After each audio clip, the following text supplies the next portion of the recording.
Today I'm going to teach you how to make these Anna and Elsa cakes and these Anna and Elsa cakes. Now if you love cake decorating and you love tutorials, don't forget to subscribe and click the notification bell so you don't miss anything. Let's make some awesome. Now I originally made these Anna and Elsa cakes for my daughter's birthday party way back in the day when the first movie came out, although I will say I have updated them and they look even better than they did originally. And then of course these Anna and Elsa are new. I just got to see the new movie a couple weeks ago with my kids and it is adorable. We've been listening to the soundtrack ever since. Now all of the stencils that you see on their dresses I made and have SG files on my website, so go ahead and click over there and you can get those for free. And let's get started. The first thing that you need to do in making a princess cake is to get your dolls. All dolls are not created equal and you need to know the exact height of the princess that you're going to be working with. The next thing that you need to do is bake your cakes. Now you can make all round cakes, or I always start with this Wilton dome cake. It's a nice base, but you'll notice that it's not tall enough for these actual princesses. So I bake another 8-inch cake as well to go underneath it. So now we're going to frost these together. Now I use ganache frosting. So I add a little bit to our cake board and put our first 8-inch layer on top of that. Now, if you have any dome at all, you're going to need to level this, but mine baked nice and flat. So now we're going to add more ganache and frost the cake. Now add your dome right on top. It's okay that it sticks out a little bit. We're gonna trim that down. Carving cakes frozen is a lot easier than carving them thawed and crumbly. So I do recommend putting these in the freezer for about 20 minutes. Next, you want to wrap their legs up. This keeps the cake food safe and it makes this one piece instead of two, and it's easier to slide the doll into the cake. Also, you want to take some more plastic wrap and wrap up their hair so that it's not going to get in the way as we work on our cake. Now that the ganache is set and our cake is refrozen and ready to carve, first thing that we're going to do is carve the hole in the center. So first I'm just going to mark the hole about 1.5 inches right in the middle. Once you have that cut, just take your knife and go all the way down. And then just take a fork and scoop out the cake. Just slide your doll down inside the cake. Now it's okay that there's a little bit of gap between their hips and the cake. We're going to fill that in with ganache.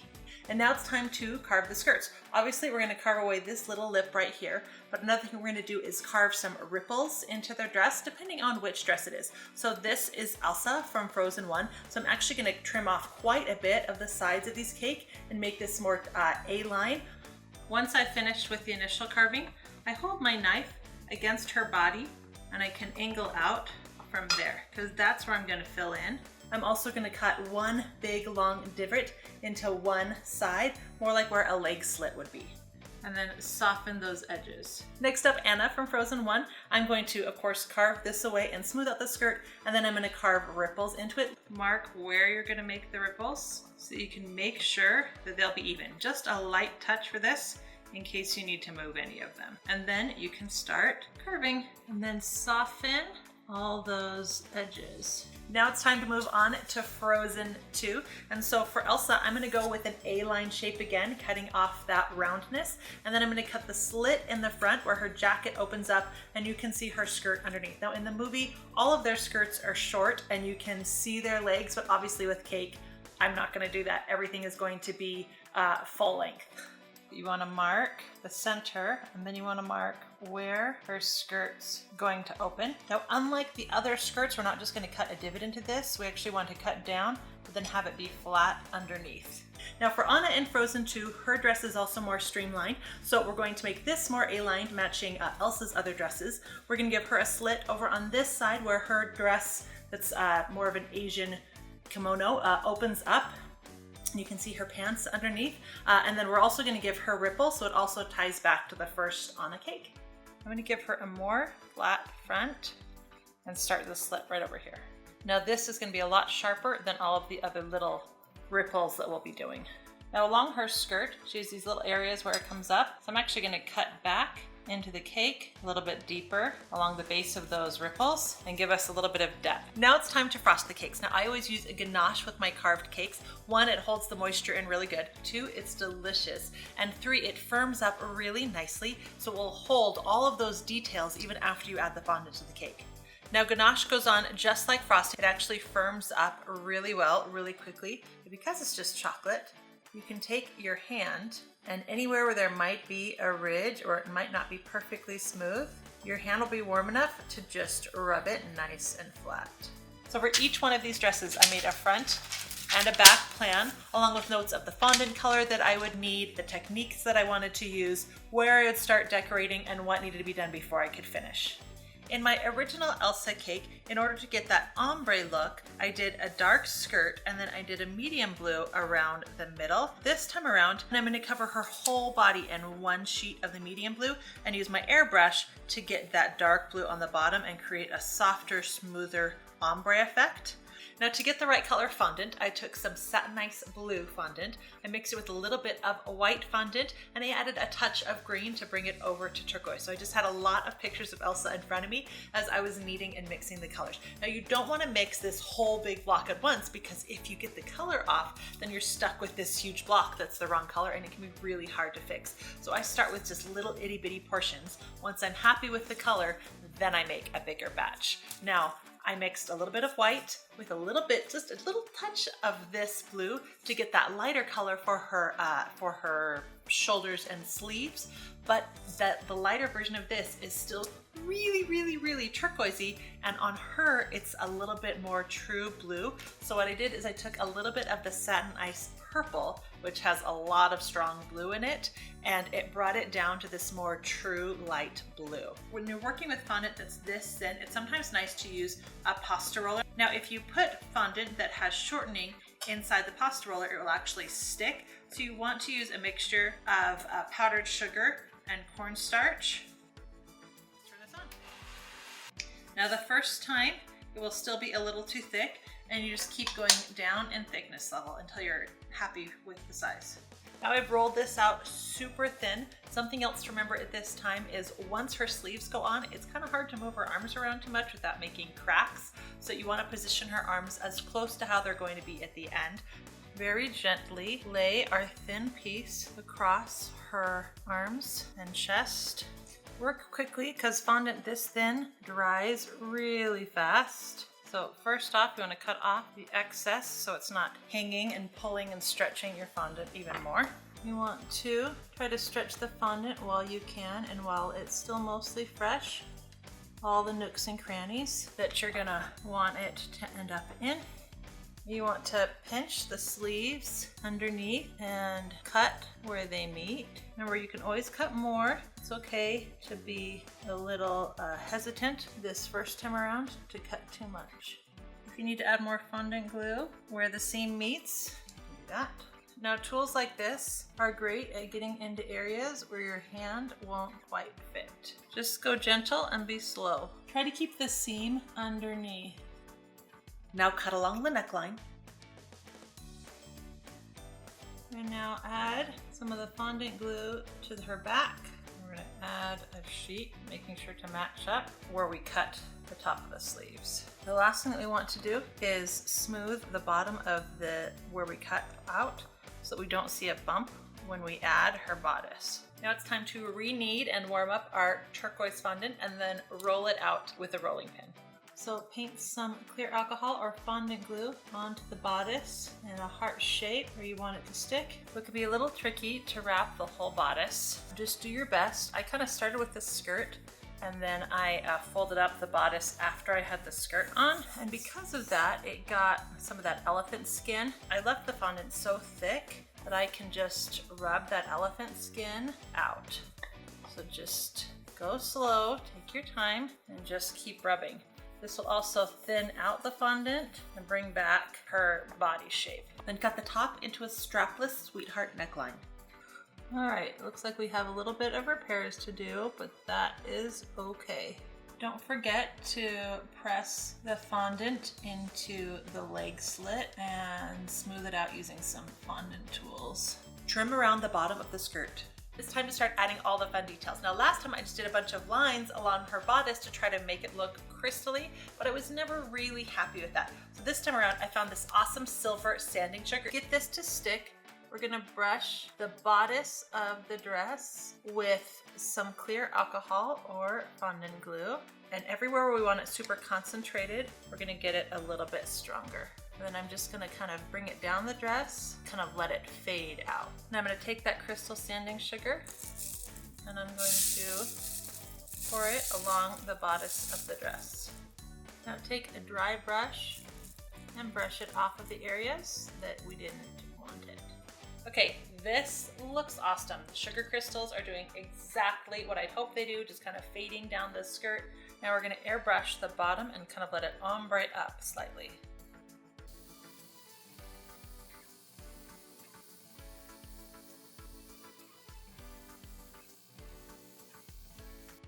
I wanted the color to be pretty strong on the bottom inch and then fade up over the next 2 inches. I want her sleeves to also be shiny. I'm going to use some pearl airbrush, and to make sure that it doesn't get on the rest of the dress, I'm just going to hold up some paper towels.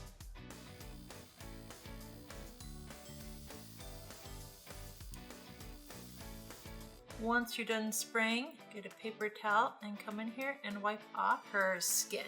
The final component from Elsa in Frozen 1 is her cape. So this is a wafer paper. It is completely edible.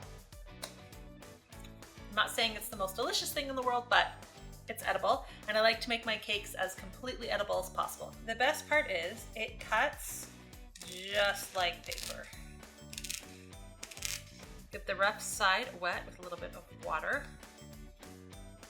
And bring it over and attach it and hold it in place until it has a chance to dry a little bit.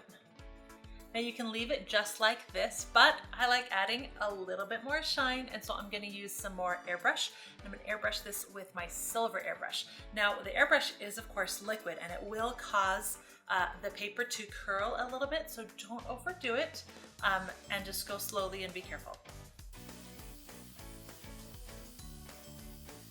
Spray the other side of the wafer paper to straighten the curling. And our first Elsa is finished. Now we're going to move on to Anna. First thing that I'm going to do is cut a nice flat bottom to this. That flat will be our nice even base.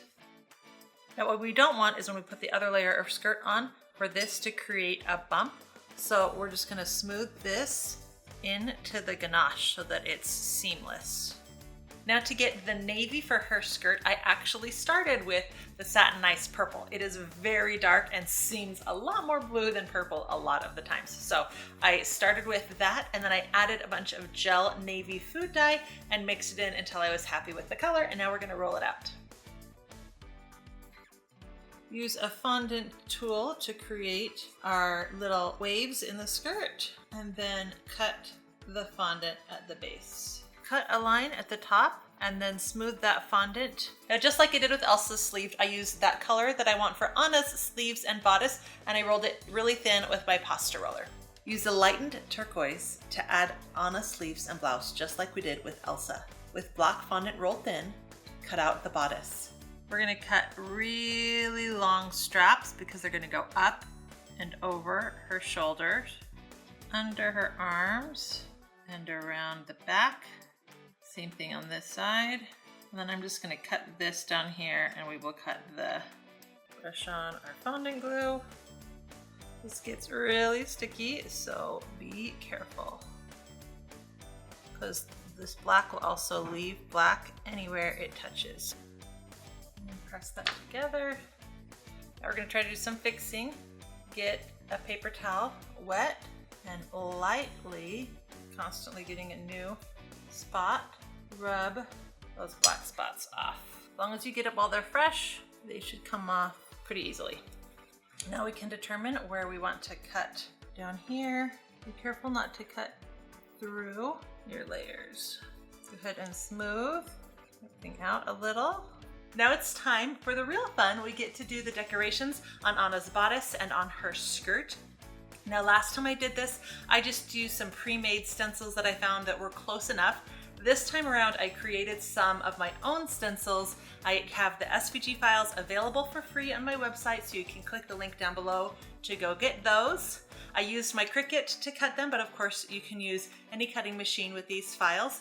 I tried quite a few different materials for these stencils. I tried just stencil material, but that did not work. You need something that's a little bit sticky. I tried Martha Stewart stencil paper that you can cut yourself, but it wasn't sticky enough and it was too stiff. So I ended up just going with vinyl. Honestly, it's not It was the best option because it's really thin, it's really flexible.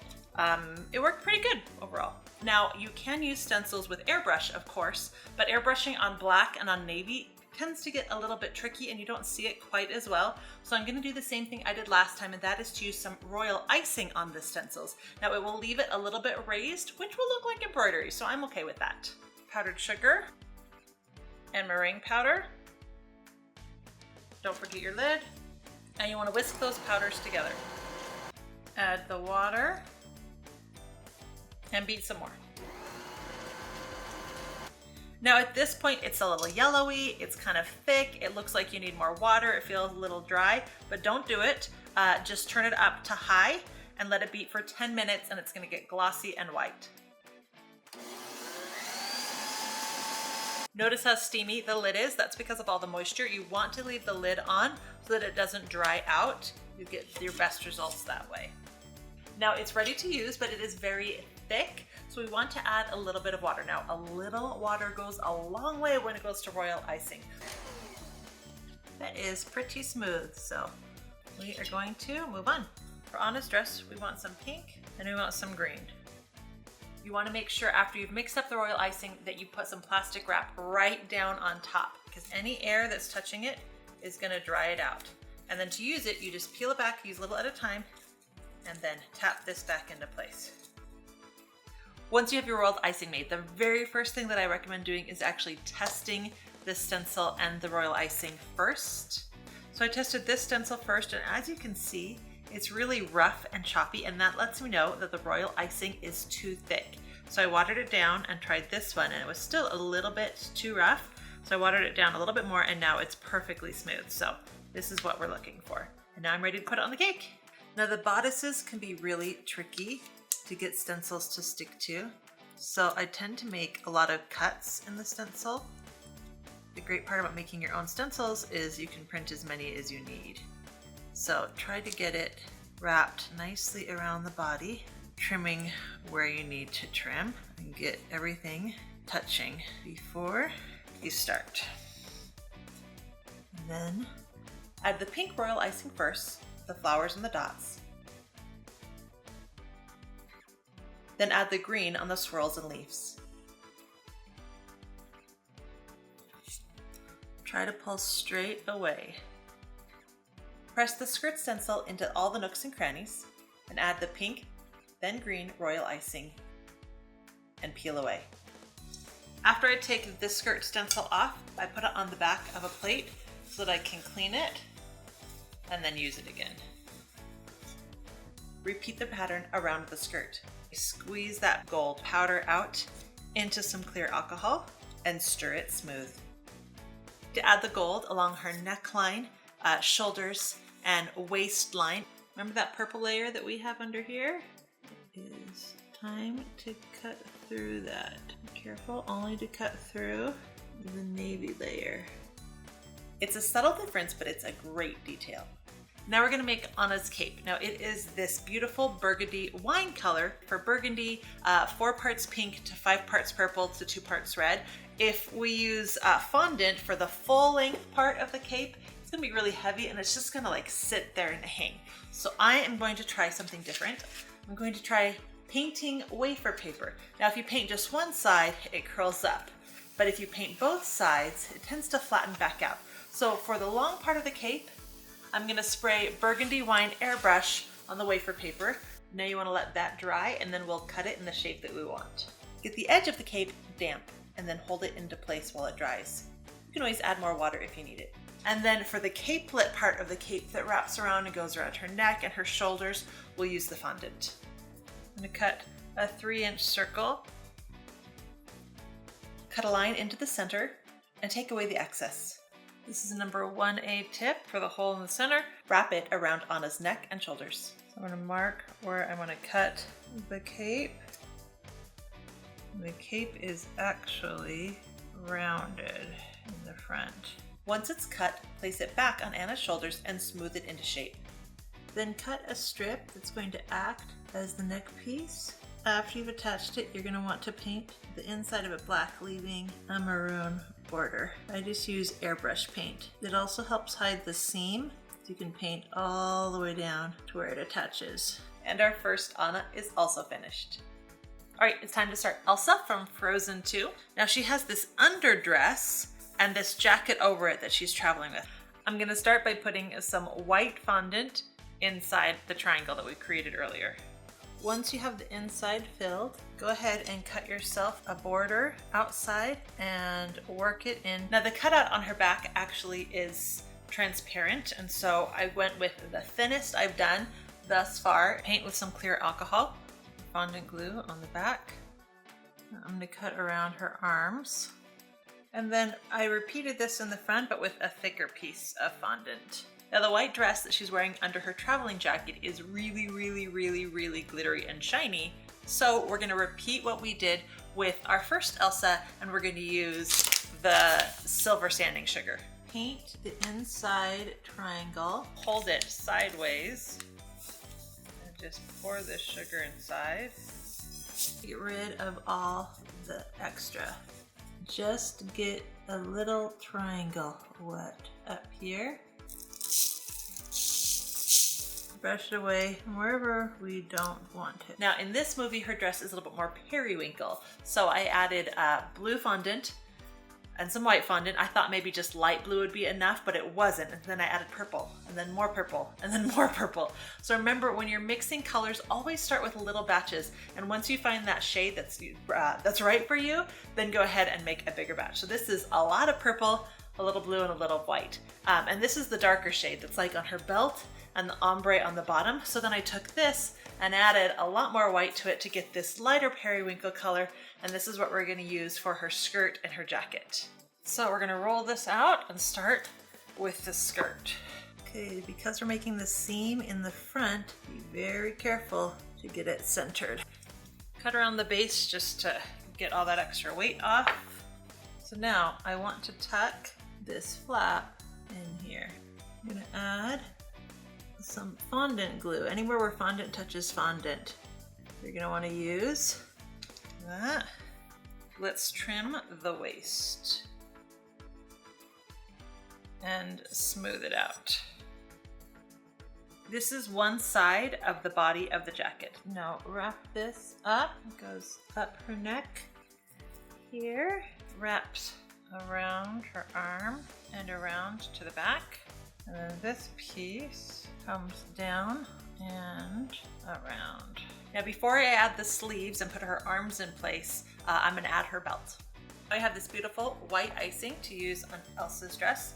Now we're gonna add our stencil. Now remember, the shape of their body tends to make stenciling a little bit hard, so I made a bunch of cuts to make it more flexible. And then I started on one side and I worked my way to the other and peeled the whole thing off. Once you have the snowflake in place, you want to trim the belt to kind of come to a point over the snowflake and get narrower around the rest of the waist. Add the sleeves. Now we're not going to do it quite as thin as we did it last time, because last time it was a sheer sleeve and this time it's a jacket, so it's a little bit thicker. Now it's time to go for that ombre effect by using the airbrush just like we did for the first cake. Now I put a paper towel in this slot so that it won't get any airbrush in it. But this time around, instead of using blue, we're gonna stick with the more periwinkle side of things. So I'm using some violet with a touch of blue in the airbrush again. Go ahead and wash her hands after you've done the airbrushing. Now we can take this out as well. Add the stencil to the skirt, spread the white royal icing over it, peel it off, and repeat all the way around the skirt. We need to attach the cape. Now in this film, it's not one cape, it's two long strands. We're gonna use the wafer paper just like we did before, and I'm going to use the airbrush to ombre the bottom with a little bit of that blue purple color, and then add silver to the other side so it has a nice shine. And then I'll cut the strips the right size and attach them. Originally, I created a snowflake stencil to put on her shoulders to add those snowflakes there, but the shoulder is just so round and has so many bends, I just couldn't get it to work. So at the end of the day, I just took that royal icing in a small piping bag with a very itty bitty hole, and I just piped on a snowflake-esque shape Then I started piping dots all around to kind of represent that shoulder piece that she has. And then I also took them down the side of her arm. Add some small dots to the skirt design. Add some piping to the ends of the cape. I wanted her shoulder design, especially in the back, to be shiny because it's shiny in the movie, and we already have the shine coming up from her cape. So I cut little shoulder holes out of some paper towels, and I used them as a guard to protect everything else. And I was able to spray all of this design nice and silver. Now, if you look closely at this design on Elsa's skirt and all the posters and pictures, this section right here is actually a little bit pink, while these cross sections right here are a little bit periwinkle, so it's not this stark white, but the dots are white. So I took a little bit of pink airbrush dye and added some clear alcohol to it to keep it really pale. And I'm going to paint these. Water down the periwinkle airbrush color and paint the rest of the design. Now Elsa from Frozen 2 is done.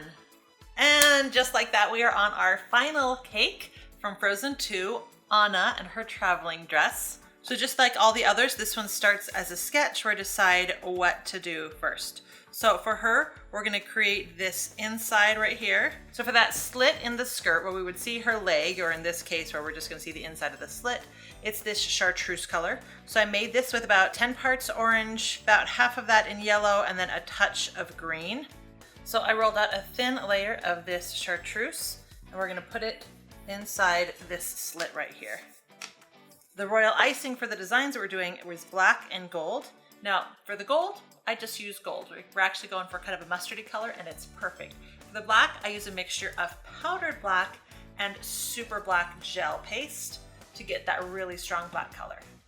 And her blouse is also gold, and so I tried to match this as close as I could to this. Now she has a seam in front of her neck. I created her blouse to wrap around from the back. Then cut a strip and wrap it around her neck. And now we're going to trim the blouse. I'm gonna roll out some black fondant for the skirt. Wrap the fondant around the skirt with a seam over the front opening. Cut and smooth the edges. So all these edges are trimmed and smooth underneath. I like both edges kind of curled up a little bit like that. Cut the waist. The bodice is just like Anna from the first movie, but with a square neckline. Then I went ahead and I added the belt with some brown fondant. I wrapped a bunch of thick strands and then thin strands around. Then I added 2 tags down here and created a little knot out of a little ball of fondant. Finally, I positioned the arms where I wanted them and I added the sleeves. I'm gonna use this chartreuse to create the stripes that are gonna go along her arm. Also add the cuffs around her wrist and the decorative edge down the blouse front. Now, how to get this around the skirt? There's a couple different ways. One, we could try to paint it, but painting over black can be really difficult and not show up. So I'm not gonna bother with that one. I could roll this out really thin, just like I did here, and cut shapes and lay on top of the skirt, but that's gonna be hard to really match up. So what I'm going to do is I'm going to take this fondant, I'm going to soften it by adding shortening to it. I'm just gonna keep adding shortening until it's really, really pliable, overly soft. And then I'm gonna put it through an extruder on a really small hole and then attach that rope to the edging of the skirt all the way around. To create the loops, I used my scribing tool and I held it in place while I wrapped the fondant rope around it. And then I used one of my fondant tools to guide it into place. Press your stencil into place and work quickly. Add the gold royal icing in a thin layer and peel off the stencil.